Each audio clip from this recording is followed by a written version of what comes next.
Hello guys, kung last time is in-explain ko kung paano ako bumili ng mga genuine parts, no, sa motor ko na to.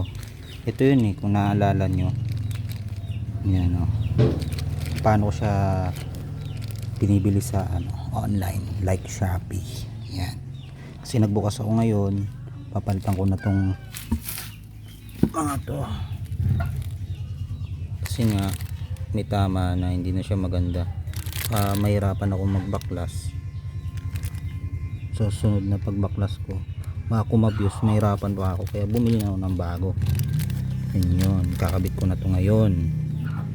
Alright,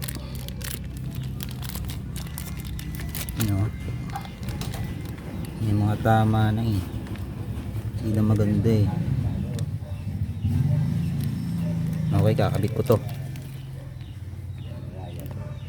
Okay yan guys, pansinin nyo, yung bago makapal siya, yung luma medyo manipis na, no, dahil yan sa pag nagbabaklas tayo is nakakain ng impact, no? Dahil sa impact wrench yan, kaya obligado talaga tayo magpalit. Yan, diba? Mura lang naman to guys. Ilalagay ko sa comment section yung link. Alright guys, naikabit ko na. Ayan, diba? Mas maganda pag bago na, unlike sa luma. Yan, ito yung luma. Ito yung luma guys. Diba?